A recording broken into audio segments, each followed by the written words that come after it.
नमस्कार। इस विशेष कार्यक्रम में आप सभी दर्शकों का बहुत बहुत स्वागत है।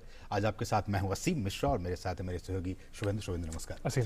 और देखिए, हमारा इस कार्यक्रम करने का मकसद एक ही होता है और वो मकसद ये है कि अगर आपके मन में, आपके जहन में कोरोना को लेकर कोई भी सवाल हो, कोई भी भ्रम हो, तो आप इस कार्यक्रम के जरिए उन सवालों को सीधे हमारे साथ जो विशेषज्ञ डॉक्टर्स जुड़ते हैं उनसे आप पूछ सकते हैं।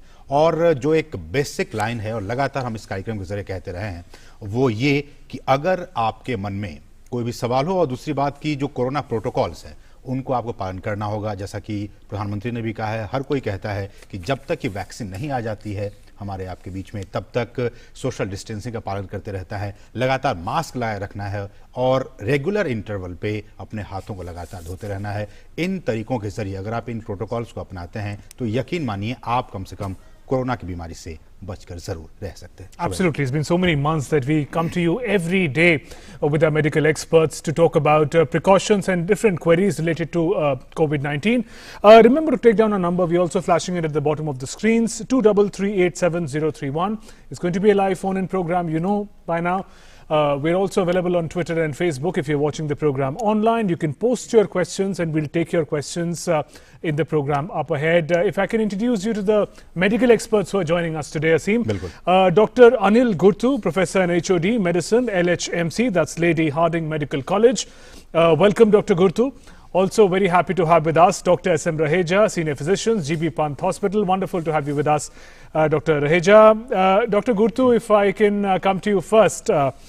Now, in the past few days, talks related to COVID-19 have focused on two things. One is the vaccine, and the second, more recently, is apparently this new strain of virus that is creating news and also, to some extent, panic among some sections of population in the UK. If you can first simplify for us, sir, what is this concept of a new strain of virus? How threatening is it? And in India, what kind of precautions should we be taking? The new strain of virus relates to the concept of what we call mutation. It is a new strain, but this concept of virus changing itself or mutating is not new. It's to be expected, it's common, and it's across all the viruses. It happens every time. Fortunately, this virus, the SARS-CoV-2 virus, is not as fast a mutating virus as, say, influenza virus is, which mutates so badly every year that we need a new vaccine for influenza every year. Unlike that, this virus, coronavirus, is slower. It mutates at the rate of 1 to 2 mutations per month, which is very slow compared to the other like DNA and other RNA viruses. Now, what does this, so the mutations are happening every month, nothing new. This new mutation that has been recorded in south of United Kingdom, London, and probably in South Africa relates to a strain which has emerged, which is called, I think, 2012/01 strain. One particular thing has been substituted for another and it has resulted into a change. Now this change, what does it mean in terms of practical day-to-day effect it will have on our health? It is still confined to the UK, the England and South Africa by and large. It only means, as of what we know today, that its transmission is higher, 70% higher than the original coronavirus, which affects us. 70% faster transmission rate. So it picks up speed when it comes from you to me and me to him and him to someone else, her. That speed of transmission has gone up. But whatever we understand today, as of now, its lethality, its ability to kill more people has not really worsened compared to what obtains in the original coronavirus. So while transmission rates have gone up, the killing rate is not high from what we know today. So this means to us, India, it has still not come. Hopefully it will not come if we take precautions. It is only means for everyone, not in India, not in UK, for everyone, that we redouble our efforts to continue to maintain precautions of wearing a mask, maintaining a 2 meter 6 feet distance, and avoiding crowded places in closed, poorly ventilated spaces. Avoid them. Only Ji. these three things, it reinforces that. If we do that, the transmission will be blocked or slowed. And the fact that it has increased its transmission rate by 70% will mean nothing. But if we don't take those precautions, it would mean more and more and more of us progressively falling sick. That is all it means, nothing more. जी बिल्कुल, लेकिन doctor Raheja, जब मैं आपसे ये सवाल पूछने जा रहा हूं, उस वक्त ये बड़ी खबर आ रही है कि ब्रिटेन से भारत आने वाली जो उड़ानें हैं उनको 31 दिसंबर तक के लिए स्थगित कर दिया गया है, क्योंकि जिस स्ट्रेन की बात शुभेंदु और डॉक्टर गुटू ने कहा, चूंकि हम एक ग्लोबल विलेज में रहते हैं, अगर, हालांकि सरकार ने अभी भी ये न्यूज़, ये खबर आ रही है कि 31 दिसंबर तक के लिए सभी उड़ानों को बंद कर दिया है, लेकिन अगर उसके बावजूद भी अगर ये न्यू स्ट्रेन किसी न किसी तरीके से अगर हिंदुस्तान में प्रवेश कर जाता है, ये न्यू स्ट्रेन, तो उसके लिए भारत, हिंदुस्तान कितना तैयार है? आई थिंक ये एक बहुत ही अच्छा टाइमली स्टेप लिया है सरकार ने जी। और ये वैसा ही है कि जैसे हमारे माननीय प्रधानमंत्री जी ने लॉकडाउन सही समय पे घोषित किया, क्योंकि ये नया स्ट्रेन आ गया है ब्रिटेन के अंदर, और यदि ये भारत के अंदर प्रवेश करेगा तो नेचुरली इन्फेक्टिविटी बढ़ेगी, नंबर ऑफ केसेस जो कोरोना के हैं वो बढ़ने की आशंका अधिक हो जाएगी, और ये सही समय पे ये उड़ानें स्थगित करना एक सही कदम है। लेकिन एट दिस जंक्शन हमें ये समझना है कि नए स्ट्रेन हर एक वायरस में आते हैं, क्योंकि यदि हम देखें कोई भी इन्फ्लुएंजा वायरस या कोई भी वायरस, तो एंटीजेनिक शिफ्ट और एंटीजेनिक ड्रिफ्ट के जरिए वायरस अपना करैक्टर चेंज करता रहता है, और जब नया स्ट्रेन आता है तो उसके साथ एक नया इन्फेक्शन आता है, नए टाइप के सिम्टम्स आते हैं। किसी स्ट्रेन में इन्फेक्टिविटी ज्यादा है, किसी में विरुलेंस ज्यादा है, यानी कि सीविटी ज्यादा होती है इन्फेक्शन की। तो नए स्ट्रेन से इस समय जो बेस्ट कदम हम ले सकते हैं कि हमने उड़ानें रद्द कर दी हैं, हमने इस वायरस को अपने देश में आने के लिए रोका है और डिले भी किया है। तो लेकिन इस समय हमें ये समझना है कि हमें जो भी सोशल वैक्सीन, हर प्रोग्राम में मैं कहता हूं कि प्लीज आप मास्क पहन के रखें और मास्क को ठीक से पहने। जैसे ये सर्जिकल मास्क है हमारे पास, यदि आप घर से बाहर जाएं तो इसका ये जो डार्क वाली साइड है बाहर रखें, प्लेट्स नीचे की तरफ रखें, ये जो ऊपर एक क्लिप है इसको ऊपर रखें, पूरा नाक और मुंह को अच्छे से कवर करें। ये आपका एक बहुत अच्छा प्रोटेक्शन है। यदि आप इस टाइप से घूम रहे हैं डाल के तो भी कोई फायदा नहीं है, और यदि आपने नाक और बात करते समय हटा दिया, क्योंकि जब आप बात करते हैं तो वायरस ज्यादा स्प्रेड करेगा। दूसरी चीज, आप ये कॉटन के मास्क भी यूज कर सकते हैं, और ये जो हमारे N95 मास्क है ये हेल्थ केयर वर्कर्स के लिए हैं।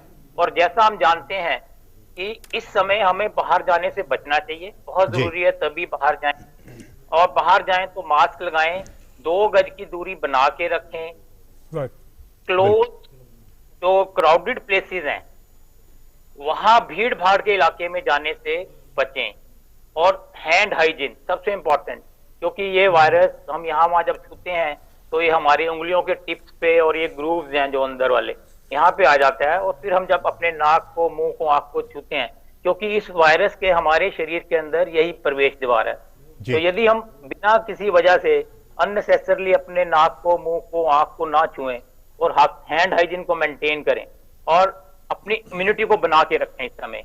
जी डॉक्टर रहेजा, पूरी लें, खुश रहें और घबराएं नहीं। सबसे जरूरी बात है कि इस समय we have to be cautious but we don't have to panic, because we are fully geared up, we are fully prepared, we are fully aware of the problem and we can deal with it. Doctor Raheja, हमारे साथ इस वक्त एक दर्शक collar भी जुड़ गए हैं, अनिल कुमार है, जो कि मुजफ्फरनगर से इस वक्त हमारे साथ जुड़े हुए हैं। अनिल जी नमस्कार, स्वागत है आपका इस कार्यक्रम में, आप अपना सवाल पूछ सकते हैं। ऐसा है, मेरी सिस्टर को 18 दिन पहले कोविड हुआ था जी। हाँ, तो जो है उसको उसकी जो कल रिपोर्ट आई है वो पॉजिटिव आई है, सीटी वैल्यू उसकी 27-28 आई हुई है जी। हाँ जी डॉक्टर रहेजा। हाँ जी, इनको जैसे बता रहे हैं कि कोविड हुआ था और लेट मी से कि 18 दिन बताया ना इन्होंने, 18 दिन हो गए हैं। जी जी। तो 18 दिन यदि हो गए हैं तो घबराने की बात नहीं है, क्योंकि जब कोविड होता है, कोरोना होता है, तो शुरुआती लक्षण खांसी, बुखार, सिर में दर्द, शरीर में दर्द और मल्टीपल सांस लेने में तकलीफ, धड़कन का तेज होना, न्यूरोलॉजिकल सिम्टम्स आ सकते हैं और किडनी के सिम्टम्स आ सकते हैं सीरियस केसेस में। तो यदि 18 दिन हो गए हैं तो I will say you are absolutely out of the problem.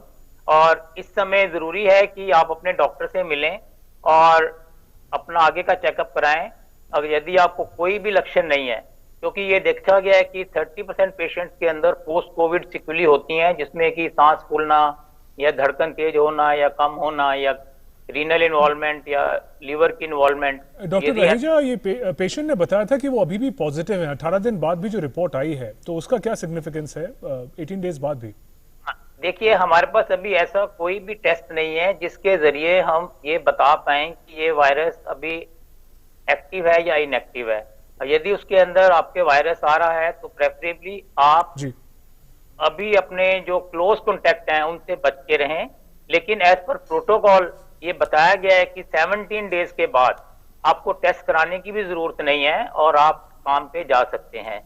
और जहां तक सीटी वैल्यू, इन्होंने जो दूसरा प्रश्न पूछा था, सीटी वैल्यू अगर 27, जितनी सीटी वैल्यू होता है साइकिल थ्रेशोल्ड, यानी कि कितने साइकिल के बाद हम ये आरएन जो न्यूक्लिक एसिड मटेरियल है आरएनए का, उसको हम टेस्ट में कैच कर पाए।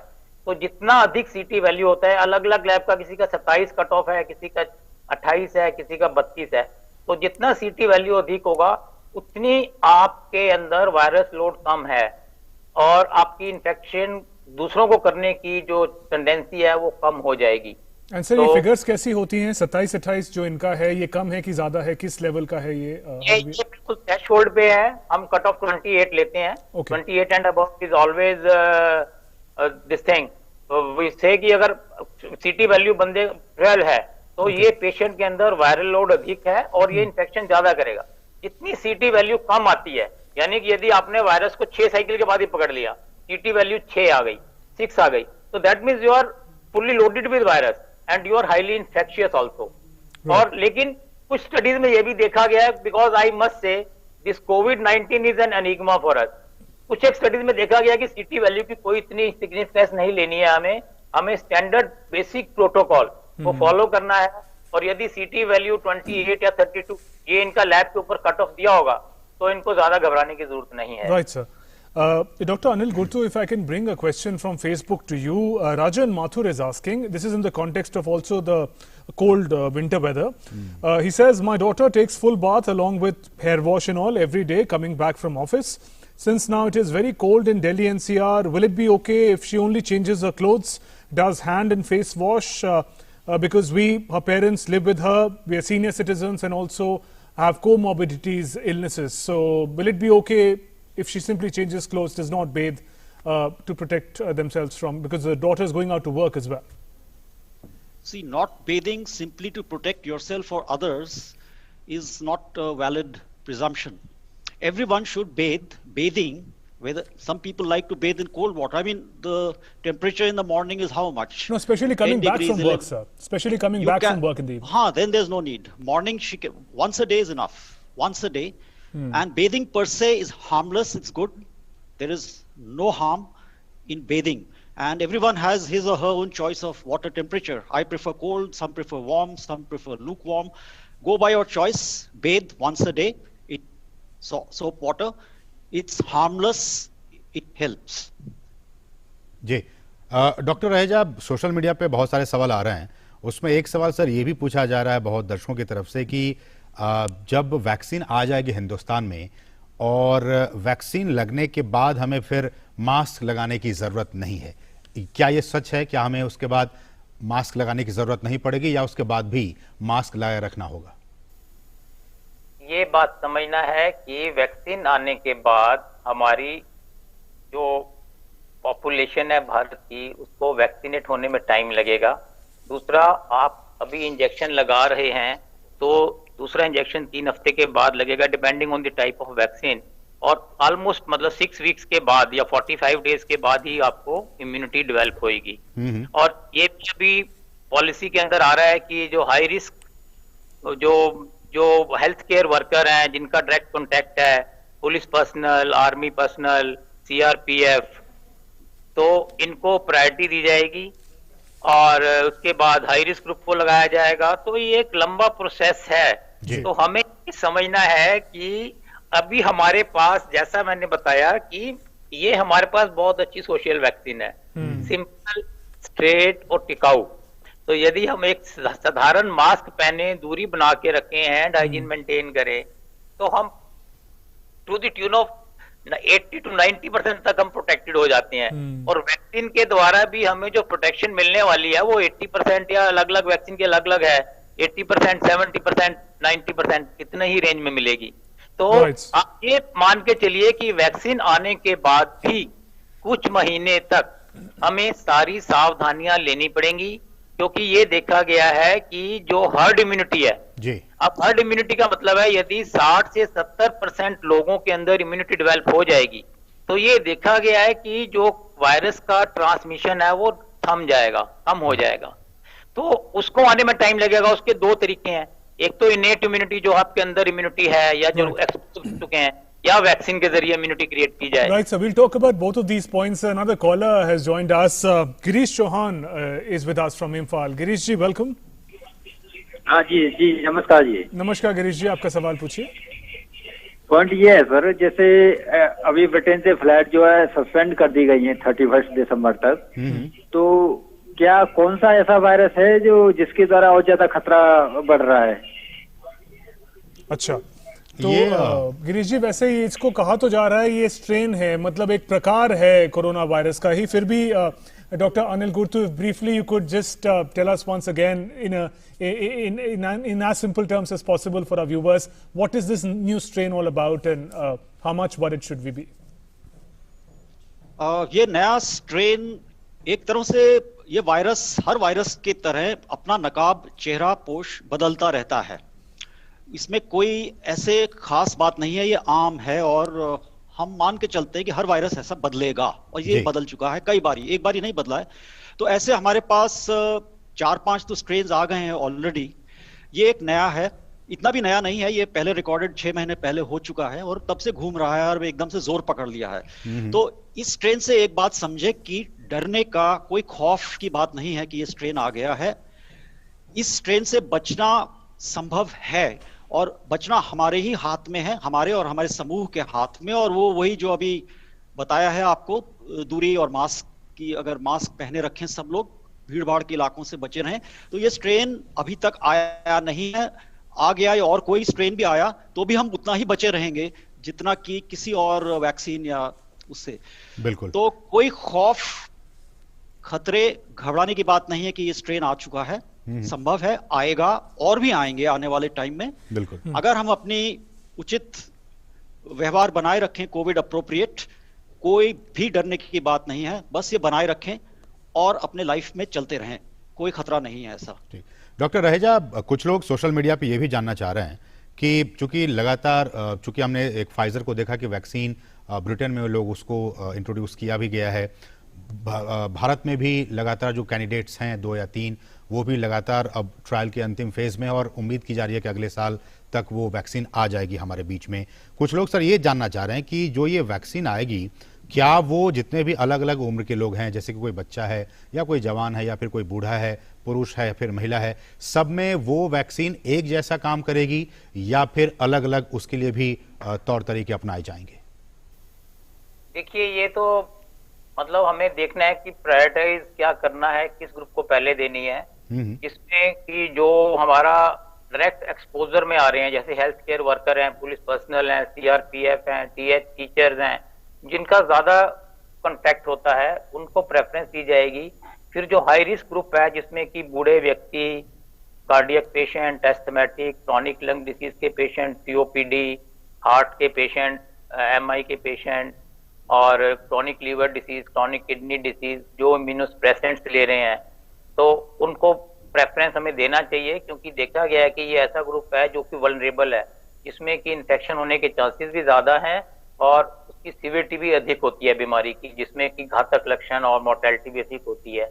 तो आप समझ सकते हैं कि 135 करोड़ के भारत की आबादी के लिए हमें कुछ ना कुछ स्ट्रेटजी अपनानी पड़ेगी, और सरकार ने इसके लिए सारा कुछ पूरी तैयारी कर ली है। कैसे वैक्सीन आएगी, कहाँ पे स्टोर होएगी, क्योंकि टेम्परेचर चेन भी, कोल्ड चेन भी मेंटेन करनी है, कैसे जाएगी, और ट्रेनिंग HR की सारी हमने तैयारी कर रखी है, उनकी ट्रेनिंग चल रही है, सब कुछ इन लाइन है। तो इसमें घबराना नहीं है। We should be cautious, we should have precautions, we should be cooperative. And मैं बार बार कहता हूं कि यदि आप प्रिकॉशंस लेते हैं, खुद को प्रोटेक्ट करते हैं, तो आप एक नेशनल ड्यूटी कर रहे हैं। आपको ये समझना है कि आपको ये एक राष्ट्र के प्रति आपकी जिम्मेवारी है।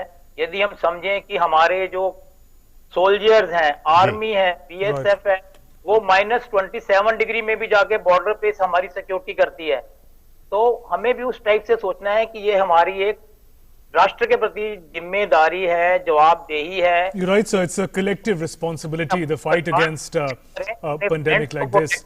अपने राष्ट्र को प्रोटेक्ट करें। Right, sir. If you can take another caller, sir, here on the phone. Sunita Mathur is joining us from Gurgaon. Sunita ma'am, welcome. हाँ जी, नमस्कार जी। मैं और मेरे हस्बैंड एक्चुअली दोनों सीनियर सिटीजन हैं, और हम दोनों डायबिटिक और बीपी की प्रॉब्लम है, कोमॉर्बिड है। तो मेरा प्रश्न ये है कि हमारी बिटिया शाम को जैसे ऑफिस से आती हैं, शी कम्स लेट इवनिंग, 8 बज जाते हैं, तो क्या उनको नहाना और सर्द होना जरूरी है? क्या वो सिर्फ अपने कपड़े चेंज करके, हाथ पैर धो के हमसे इंटरेक्ट कर सकती हैं? जी, शायद इस सवाल का एक पार्ट हमने पहले लिया था, पर डॉक्टर अनिल गुर्तू, ये पर्टिकुलरली स्पेसिफिकली जो शाम को वापस आते हैं काम से, तो उस समय जो प्रैक्टिस नया है नहाने का, क्योंकि कोविड पेंडेमिक फैला हुआ है, तो क्या अवॉइडेबल है, या जो बाहर से आते हैं ऑफिस के बाद शाम को, they should definitely bathe? What is the advice? See, there are 2 चीजें हैं। पहले, नहाना एक व्यक्तिगत आदत है जी, हर एक की अपनी अपनी आदत होती है, टाइम होता है। तो जब तक हम दिन में एक बार ही नहा रहे हैं, कोई वो आप पर है। सुबह या शाम, घर आते हुए या जाते हुए, कोई फर्क नहीं पड़ता। दूसरी बात, नहाना और कोविड के बीच में कोई सीधा संबंध नहीं है। आप जितने मर्जी नहाइए, आप पर है, आपकी आदत पर है। एक बारी तो जरूर नहाइए साबुन के साथ। और कब नहाते हैं? आते हुए, शाम को, जाते हुए सुबह, या कभी बीच में। इससे कोविड से या कोई खतरा नहीं बनता आपका कोविड औरों को देने के रूप में। तो निश्चिंत होकर नहाइए, जब आपका मन करे, जब आपकी मर्जी हो, जो आपकी आदत है, नहाइए। नहाने से कोविड फैलने का कोई नहीं सर, नहाने से नहीं, बल्कि उसका एस्पेक्ट ये था कि क्या नहाना जरूरी है शाम को स्पेशली? क्या नहाने से वायरसेस धुल जाते हैं शरीर से? ऐसा कोई एस्पेक्ट है क्या कि जो नहीं नहाएंगे वो अनसेफ है? ऐसा कोई एस्पेक्ट है क्या सर? नहीं, ये बहुत पहले हम मानते थे कि कपड़ों से और शरीर से अंदर वायरस आता है, लेकिन आजकल का जो साइंस है उससे हम ये मानते हैं कि शारीरिक रूप से ये वायरस एक से दूसरे को लगने की संभावना इतनी कम है कि इससे ज्यादा डरने की बात नहीं है। वायरस जो फैलता है, जो हमारी अब तक की जानकारी है, वो यही है कि मुंह के जरिए बोलते हुए, हंसते हुए, खांसते हुए, और या नाक के जरिए छींकते हुए, और खासकर बंद कमरों में जहां वेंटिलेशन खराब है। तो सांस, नाक और मुंह, ये इनको ध्यान देना है। इनको ज्यादा से ज्यादा हाथ धो लें और उसके बाद निश्चिंत हो लें। नहाना कब इन पर छोड़ देते हैं। नहीं, लेकिन डॉक्टर रहेजा, चूंकि मौसम भी सर्द है, सर्दी का मौसम है, और पहले शुरुआत के मौसम में, ये दिनों में ये कहा गया कि जब आप ऑफिस से आए, बाहर से आए, अपने कपड़ों को धोएं, उन्हें रोज धोएं और फिर दूसरे कपड़े पहन के ऑफिस जाएं। लेकिन चूंकि अभी मौसम सर्दी का है, जो गर्म कपड़े लोग पहन के जाएंगे उसको तो आप रोज रोज धो नहीं सकते हैं, फिर विकल्प क्या है? देखिए, जो गर्म कपड़े हैं उनको आप, जैसे प्रश्न था, आप आए तो उनको बाहर एक ऐसे कोने में उतार के और थोड़ा टाइम हवा लगा सकते हैं, धूप में रख सकते हैं, और जो कॉटन के कपड़े हैं वो आप वॉश कर सकते हैं। जैसा कि प्रश्न पूछा गया कि आप बाहर से आते हैं, तो as a matter of habit, अब सर्दी अधिक है तो शाम को आई अंडरस्टैंड कि नहाना मुश्किल है, लेकिन जब आप बाहर से आते हैं तो जरूरी है कि आप अपने हाथों को धोएं साबुन से कम 40 सेकंड तक, और उसका भी धोने का तरीका है, साबुन लेना है यहाँ पे, आपने इसको रोटेट करना है क्लॉकवाइज, फिर आपने इंटरफेस करते हुए, ये जो, क्योंकि यहाँ पे वायरस होने का अधिक चांस है, इसको रगड़ना है, ठीक है जी। फिर आपने इनर साइड से और ये tip of the fingers and nail, Right. और अपने नाखून भी थोड़े छोटे रखिए, और फिर थंब को और इस बेड को साफ करते हुए आपको ये देखा गया कि ये अगर आपके साथ हाथ के ऊपर 40 सेकंड तक साबुन लगा रहता है तो ये वायरस वॉश ऑफ हो जाएगा और इनएक्टिव हो जाएगा। Right, दूसरी sir. So चीज, those आप- basic precautions would be most crucial, sir. चेहरे को धो लीजिए, क्योंकि आप मास्क लगा के आएंगे। मास्क उतारने से पहले भी आपको हाथ को धोना है प्रेफरेबली। सैनिटाइजर का इस्तेमाल तभी करना है यदि आपके पास साबुन और पानी अवेलेबल नहीं है। Preference should be given to washing the hands. और के बाद आप हाथ धो के अपने मास्क को जब उतारते हैं तो ये ध्यान रखना है कि मास्क को आप बाहर से ना छुएं। जी, आप इसको जी। साइड से, जैसे मेरा डिस्पोजेबल मास्क है, मैं भी जी। हॉस्पिटल से आता हूँ तो मैं साइड से पकड़ के पुल करता हूँ तो ये टूट जाती है। Absolutely, sir. We are also a little short of time, but we deeply appreciate you reiterating all the points of safety.